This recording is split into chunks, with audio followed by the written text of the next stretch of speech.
Episode 11. Harry stood, motionless, staring through the open door at the dark upstairs landing, straining his ears for further sounds, but none came. He hesitated for a moment and then moved swiftly and silently out of his room to the head of the stairs. His heart shot upward into his throat. There were people standing in the shadowy hall below, silhouetted against the streetlight glowing through the glass door, 8 or 9 of them, all, as far as he could see, looking up at him. "Lower you one, boy, before you take someone's eye out," said a low, growling voice. Harry's heart was thumping uncontrollably. He knew that voice, but he did not lower his wand. "Professor Moody?" he said uncertainly. "I don't know much about Professor," growled the voice. "Never got round to much teaching, did I? Get down here, we want to see you properly." Harry lowered his wand slightly, but did not relax his grip on it, nor did he move. He had very good reason to be suspicious. He had recently spent 9 months in what he had thought was Mad-Eye Moody's company, only to find that it wasn't Moody at all, but an impostor. An impostor, moreover, who had tried to kill Harry before being unmasked. But before he could make a decision about what to do, a second, slightly hoarse voice floated upwards. "It's all right, Harry. We've come to take you away." Harry's heart leapt. He knew that voice, too, though he hadn't heard it for more than a year. "Professor Lupin?" he said disbelievingly. "Is that you?" "Why are we all standing in the dark?" said a third voice, this one completely unfamiliar, a woman's. "Lumos." A wand tip flared, illuminating the hall with magical light. Harry blinked.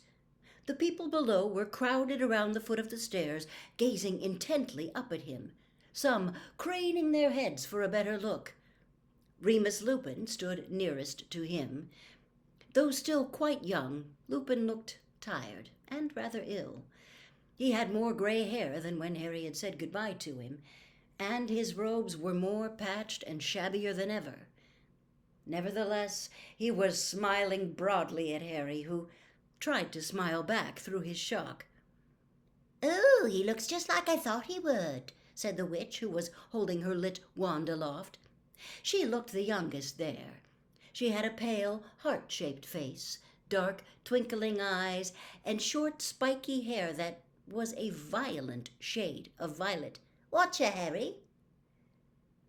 "Yeah, I see what you mean, Remus," said a bald, black wizard standing farthest back. He had a deep, slow voice and wore a single gold hoop in his ear. "He looks exactly like James." "Except the eyes," said a wheezy-voiced, silver-haired wizard at the back. "Lily's eyes." Mad-Eye Moody, who had long, grizzled gray hair and a large chunk missing from his nose, was squinting suspiciously at Harry through his mismatched eyes. One of the eyes was small, dark, and beady. The other, large, round, and electric blue. The magical eye that could see through walls, doors, and the back of Moody's own head. "Are you quite sure it's him, Lupin?" he growled. "It's been a nice lookout if we bring back some Death Eater impersonating him. We ought to ask him something only the real Potter would know, unless anybody brought any Veritaserum." "Harry, what form does your Patronus take?" said Lupin. "A stag," said Harry nervously. "That's him, Mad-Eye," said Lupin. Harry descended the stairs, very conscious of everybody still staring at him, stowing his wand in the back pocket of his jeans as he came. "Don't put your wand there, boy," roared Moody. "What if it ignited? Better wizards than you have lost buttocks, you know." "Who do you know who's lost a buttock?" the violet-haired woman asked Mad-Eye interestedly. "Never you mind. You just keep your wand out of your back pocket," growled Mad-Eye. "Elementary wand safety. Nobody bothers about it anymore." He stumped off toward the kitchen. "And I saw that," he added irritably, as the woman rolled her eyes at the ceiling. Lupin held out his hand and shook Harry's. "How are you?" he asked, looking at Harry closely. "Fine." Harry could hardly believe this was real. 4 weeks with nothing, not the tiniest hint of a plan to remove him from Privet Drive, and suddenly a whole bunch of wizards was standing matter-of-factly in the house, as though this were a long-standing arrangement. He glanced at the people surrounding Lupin. They were still gazing avidly at him. He felt very conscious of the fact that he had not combed his hair for 4 days. You're really lucky the Dursleys are out," he mumbled. "Lucky? Ha ha!" said the violet-haired woman. "It was me that lured them out of the way. Sent a letter by Muggle post telling them they'd been shortlisted for the All-England Best-Kept Suburban Lawn competition. They're heading off to the prize-giving right now. Or they think they are." Harry had a fleeting vision of Uncle Vernon's face when he realized there was no All-England Best-Kept Suburban Lawn competition. "We're leaving, aren't we?" he asked. "Soon?" "Almost at once," said Lupin. "We're just waiting for the all clear." "Where are we going?